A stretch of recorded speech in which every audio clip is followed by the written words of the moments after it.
성경은 하나님의 약속을 기록한 책입니다. 약속이란 국어사전에서 찾아보니까요, 다른 사람과 앞으로의 일을 어떻게 할 것인가 미리 정하여 둔 것을 일컬어 약속이라고 하더라고요. 약속은 사람과 사람 간에 이루어지는 것으로 사업, 결혼, 이성, 친구, 부모, 자식 간에 이루어지는 일들을 말하는 것이죠. 하나님은 성경에 하나님의 중요한 약속을 기록하셨습니다. 구약에 보니까 창세기 3장에 아담과 하와가 범죄한 이후에 하나님은 바로 약속을 주잖아요. 여자의 후손이 뱀의 머리를 상하게 할 것이다. 창세기 3장 15절이죠.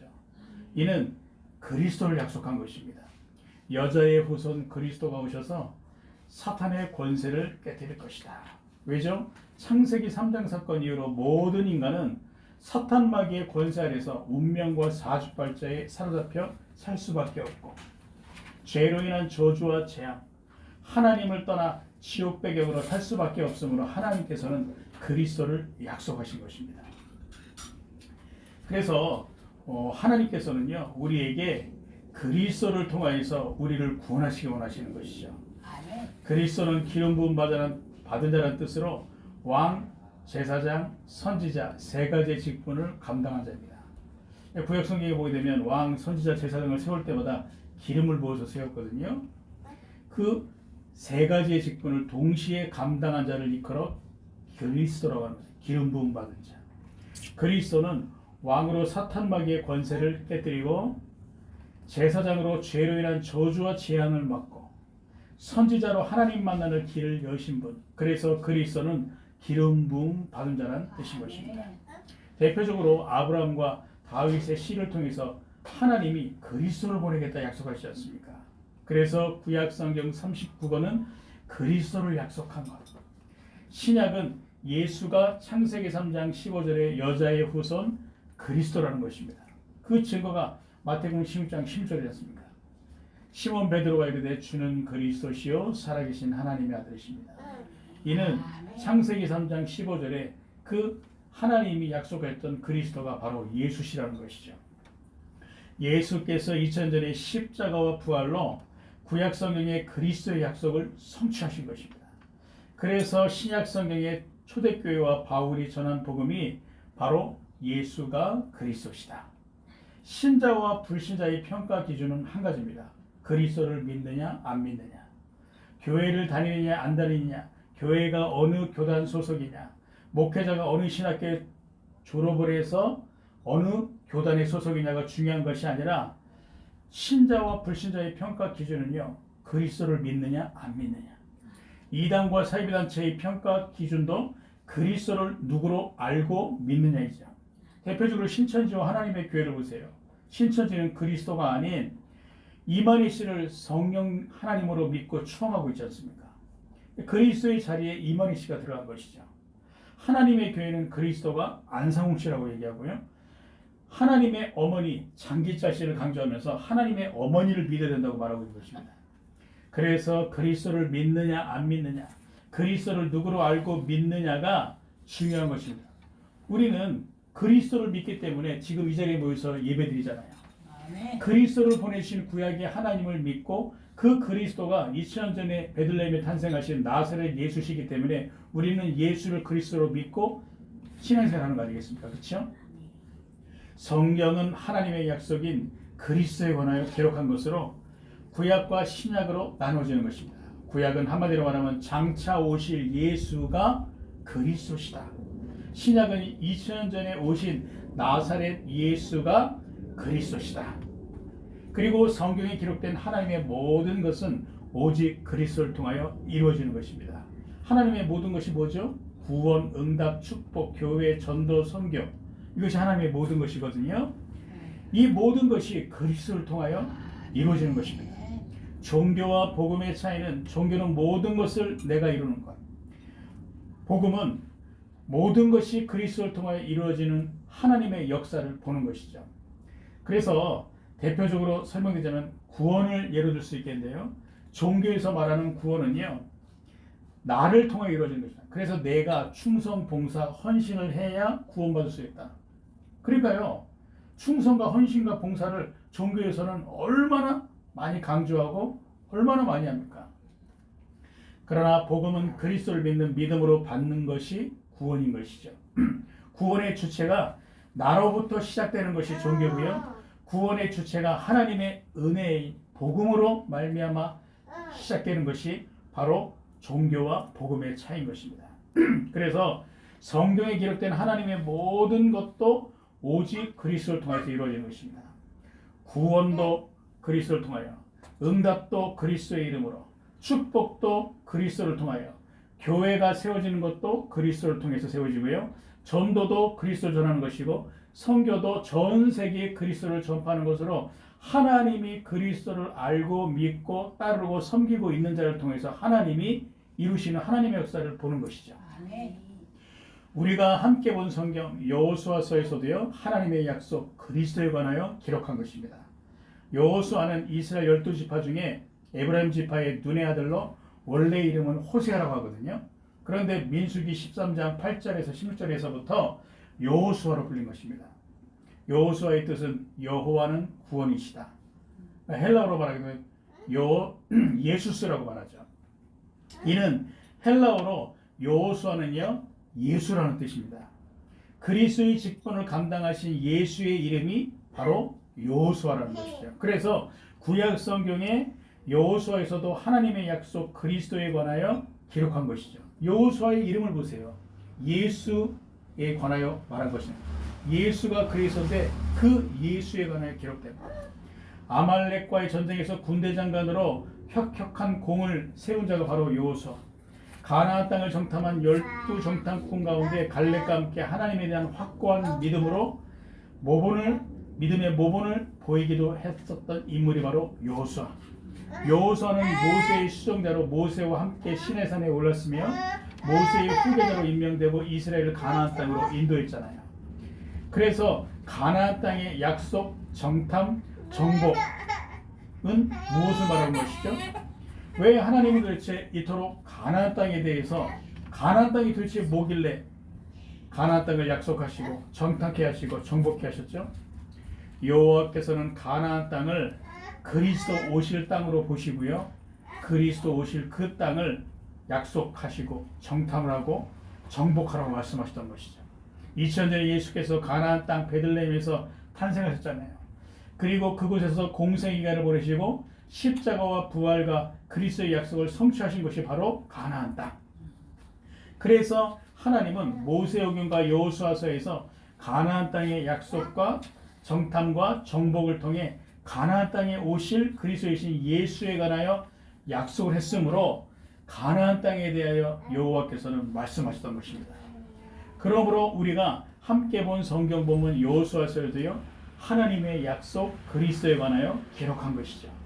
그래서 여호수아서 1장을 보게 되면 그리스도의 관점으로 여호수아서 1장도 봐야 되는 것입니다. 1절입니다.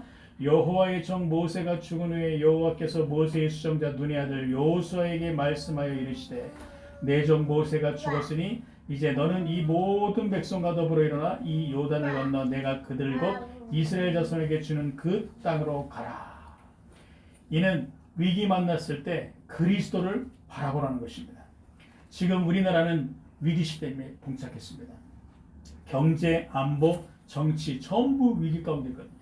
경제는 우리나라 자영업자가 600만 시대인데 그 중에 3분의 1은 가계문을 닫고 있습니다. 저 가산 뒷산단지에는요, 아주 자영업자가 활기를 치고 아주 자영업자를 대표하는 서울의 대표적인 이 지역인데요. 그곳에 지금 임대 문의로 내놓은 상가들이 줄줄이 있다고 합니다. 나머지 3분의 1만 지금 운영되고 있고 나머지 3분의 1은요 은행 대출로 빚 갚는다고 허덕이고 있다고 합니다. 그래서 지금은 우리나라 자영업자 600만 시대인데요. 경제로 인한 어려움을 겪고 있는 분들이 너무너무 많은 것입니다. 안보, 우리나라가 한미일 옹호 정책으로 인한 전쟁의 위기 가운데 있잖아요. 얼마 전에 북한이 이 오물풍선을 만들어가지고 우리나라에 보내다 보니까 그 오물투척이 곳곳에서 일어나서 뉴스에서 한동안 떠들썩하지 않았습니까? 전쟁이 언제 일어날지 모를 위기 가운데 우리나라가 봉착되어 있죠. 정치는 여소야대로 인한 정치적인 혼란으로 대통령 하야까지 예가 나왔습니다. 다른 말로 대통령 탄핵을 해야 된다, 말아야 된다 이런 얘기가 나오고 있지 않습니까? 지금 우리나라는 위기 시대 가운데 있는 것입니다. 그런데 제가 보면은요, 우리나라의 진짜 위기는요, 경제, 정치, 안보가 아닙니다. 복음이 사라져가고 있는 것이 바로 진짜 위기예요. 복음은 그리스도를 말하잖아요. 우리나라는 복음으로 시작해서 복음으로 부흥한 국가가 우리나라인데 우리나라가요, 복음이 점점 사라져가고 있는 것입니다. 이것이 진짜 문제죠. 대한민국의 건국은 초대 대통령 이승만 씨가 그리스도인이었잖아요. 그분을 통해서 대한민국이 시작되지 않았습니까? 그리고 우리나라의 복음을 전하는 교회들이 힘있게 일어나게 되면서 우리나라가 지금까지 발전을 해왔던 것이잖아요. 이것이 우리나라의 역사이죠. 이는 하나님이 우리나라를 축복하셨다는 증거이지 않습니까? 그래서 우리나라는 하나님이 축복하신 국가. 그런데 현재 사람들의 관심은요, 복음보다 우상과 우상 문화에 더욱더 관심을 두고 있는 것입니다. 그래서 위기 만난 개인 국가엔 복음이 필요한 것이죠.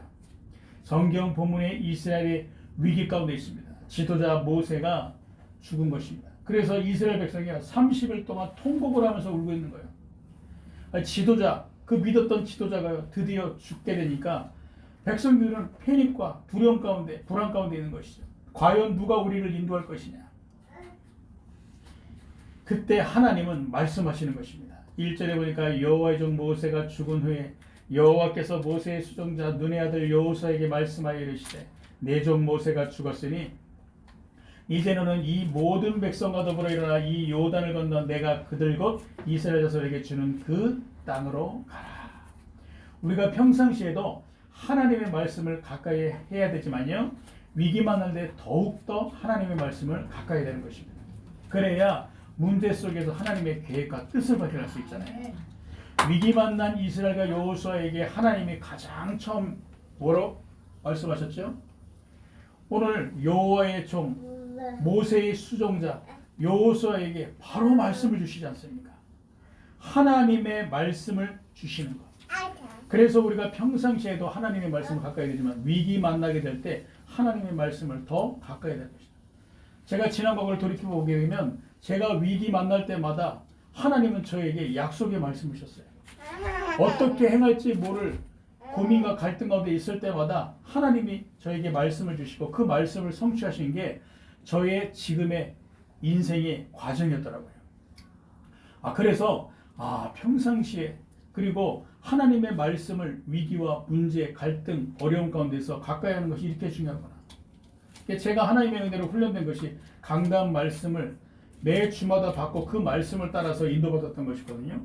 근데 그 작은 이 나의 습관들이요, 하나님의 역사를 체험시키도록 하나님이 저를 인도하셨더라고요.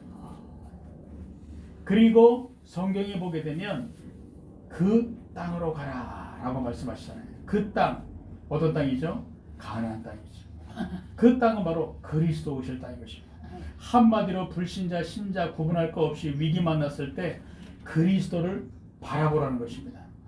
우리나라의 정치, 경제, 안보의 위기 그리스도로 해결될 수 있습니다.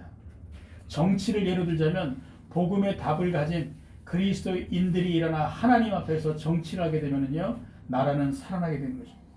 여러분 대표적으로 요셉을 보세요. 요셉이 복음의 답을 가졌잖아요. 그러다 보니까 바로 왕의 꿈을 해석해주고 앞으로 일어날 애굽의 큰 흉년과 세계의 흉년을 알고 이거에 대해서 대처하면서 애굽을 살리고 세계 복음하지 않습니다. 그러니까 하나님이 애굽을 축복하시고 전 세계를 축복하시잖아요. 요셉이 대표적인 정치인으로 세계의 재앙을 막았지 않습니까? 이처럼 믿는 자에게 임한 위기뿐만 아니라 국가적인 위기도요, 정말 복음의 답을 가진 그리스도인들이 일어나게 되면요, 살리게 되는 것입니다. 그러므로 2절은요, 위기 만났을 때 그리스도를 바라보라는 것이죠. 우리에게 위기가 있습니까? 건강, 또 질병, 경제, 부부간에, 또한 자녀간에 여러 가지 문제가 있습니까? 이 문제 만났을 때 그리스도를 바라보십시오. 하나님께서는 여호수아에게 그 땅으로 가라 말씀하셨습니다. 그리스도 오실 그 땅을 바라보면서 그 땅을 향하여 가라고 약속의 말씀을 주셨던 것처럼 우리가 위기 만났을 때 사람 따르지 말고 사람의 말 따르지 말고 세상 방법 쓰지 말고 그리스도를 바라본다면 하나님은 반드시 우리를 통하여 역사하실 것이다. 3절입니다. 내가 모세에게 말한 바와 같이 너의 발바닥으로 밟는 곳은 모두 내가 너에게 주었노니 곧 광야와 이 레바논에서부터 큰 강 곧 유브라데 강까지 해쪽석의 온 땅과 또 해지는 쪽 대해까지 너희의 영토가 되리라. 내 평생에 너를 등이 당할 자가 없으리니 내가 모세와 함께 있었던 것 같이 너와 함께 있을 것이니라. 내가 너를 떠나지 아니하며 버리지 아니하리니 강하고 담대하라. 너는 내가 그들의 조상에게 맹세하여 그들에게 주리라 한 땅을 이 백성에게 차지하게 하리라. 이는 하나님의 약속은 반드시 성취된다는 것입니다. 저는 우리 교회가 하나님의 때에 반드시 이 지역에 하나님의 역사를 나타낼 줄로 믿습니다. 제가 후대의 언약을 결혼 후에 붙잡았거든요. 근데 그 언약이 13년이 지난 이후에 성취되는 거 보세요. 제가 이 언약을 붙잡고 결혼 생활을 하는데요. 아이가 생기지 않았다니까요. 그때 저는 연약하고 부족하고 그러다 보니까요. 나에게는 자녀가 없나. 때로는 한탄을 하기도 하고 낙심을 하기도 하고 그럴 때마다 저는 하나님 앞에 믿음을 드렸습니다. 그래, 후대의 언약을 하나님이 나에게 주셨지 않냐. 우리 가문이 복음의 명문가로 응답을 받아야 되는 거 아닌가. 우상 가문으로 무너졌던 우리 가문에 하나님이 복음을 주셨고 복음으로 우리 가문을 살리셨는데 우리 가문이 나로 인하여서 복음의 명문가가 되기 위해서는 나에겐 후대가 필요하죠. 이 언약을 붙잡고 하나님 앞에 섰거든요. 작은 믿음의 고백을 드렸거든요. 근데 결혼생활 13년 후에 어느 날 하나님이 우리에게 후대를 주시는 거 보세요. 우리가 언약을 붙잡고 하나님 앞에 서는 것이 지극히 작아 보이고 아무것도 아닌 것처럼 보일지 몰라도요. 천만의 말씀. 하나님은 그 언약을 반드시 성취하십니다. 성경에 하나님이 하나님의 사람을 부르실 때마다 하나님이 약속을 주셨고 그 약속을 하나님이 반드시 성취하셨잖아요. 그것이 구약과 신약이지 않습니까? 저는 우리 교회 강단의 언약들을 기억하고 있고 이 언약을 붙잡고 기도하고 있고 믿고 있거든요. 우리 교회가 하나님의 때 반드시 하나님의 나타내실 것을 믿는 이유는요. 저의 주관적이고 저 자신의 욕심을 채우기 위한 것이 아닙니다. 이것은 무엇이냐면 하나님이 하나님의 복음을 위해서 반드시 우리 교회에 주신 언약을 하나님이 성취하실 것이다 라는 믿음이거든요. 그래서 이 믿음의 근간 위에 하나님이 우리 교회에 하나님의 때에 하나님의 역사를 나타낼 것이라고 여러분에게 말씀드릴 수 있는 것이죠. 성경 본문의 가나안 정복의 약속은 하나님이 40년 전에 모세 때 약속한 것이잖아요. 그런데 하나님이 여호수아에게 40년 만에 다시 약속을 주시면서 그 약속을 성취하시지 않습니까? 하나님의 약속은 우리의 수준과 상관없이 하나님이 우리에게 주시고 할렐루야 하나님이 이루시는 것입니다. 다만 그 약속을 우리가 믿느냐 안 믿느냐가 중요한 것이죠. 믿지 않는다면 응답을 보지 못할 것이요 믿는다면 그 응답을 볼 것입니다. 그럼 민수기 13장 14절에 보세요. 14장에 보세요. 가나안 땅을 정탐한 12정탐꾼 중에서 갈렙과 여호수아는 믿었잖아요. 그러니까 어떻게 되죠? 응답의 주인공이 되지 않습니까? 근데 10명의 정탐꾼은 믿지 않잖아요. 그러니까 어떻게 되죠? 응답의 주인공이 되지 못하잖아요. 하나님은 하나님의 언약을 우리에게 주고 계시고 그 언약을 믿는 자를 통해서 응답의 주인공이 되게 하시는데 이 사실을 믿느냐 안 믿느냐 중요한 것이죠. 그래서 우리가 언약을 믿어야 되는 것입니다. 우리의 수준, 환경, 현실을 바라보는 것이 아니라 하나님의 언약을 믿는다면 하나님은 반드시 하나님의 때에 역사하시고 이 언약을 성취하실 것이다. 40년 전 모세에게 주신 이 약속이 성취되지 않을 것 같았는데 하나님은 오늘 모세가 죽은 가장 큰 위기 만난 그때에 여호수아를 통하여서 이 약속을 다시 주시면서 가나안 땅을 정복해야 될 것이라 말씀하지 않습니까? 그렇죠? 그래서 3절에 보게 되면 내가 모세에게 말한 바와 같이 너희 발바닥으로 밟는 모든 곳은 내가 너희에게 주었노니 하나님이 응답을 이미 주셨다는 것입니다. 예수께서 말씀하시지 않습니까? 기도하며 믿고 구한 것은 받은 줄로 믿으라. 하나님이 우리의 기도를 들으시고 기도 응답을 이미 주셨으므로 하나님을 믿으라는 것이죠. 우리는 응답이 언제 올 것인가? 오긴 오는 것인가?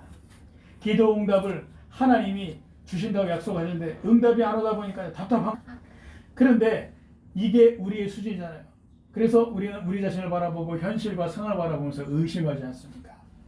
하나님은 반드시 언약을 성취하실 뿐만 아니라 우리의 기도를 하나도 빠짐없이 들으시고 응답을 반드시 주신다. 오늘 성경이 약속하죠. 하나님은 응답을 이미 다 주셨다는 것. 여러분이 기도하는 기도의 내용이 있습니까? 하나님은 그 기도의 내용을 다 들으시고 이미 응답을 주신 것입니다.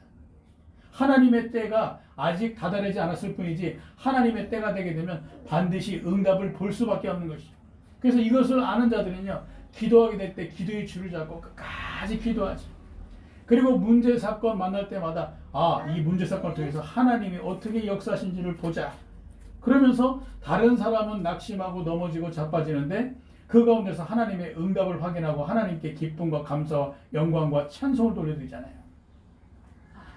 하나님은 우리에게 응답을 다 하셨습니다. 우리가 받는 응답들은 과거 우리의 믿음의 열매가 우리가 받는 응답들인 것입니다.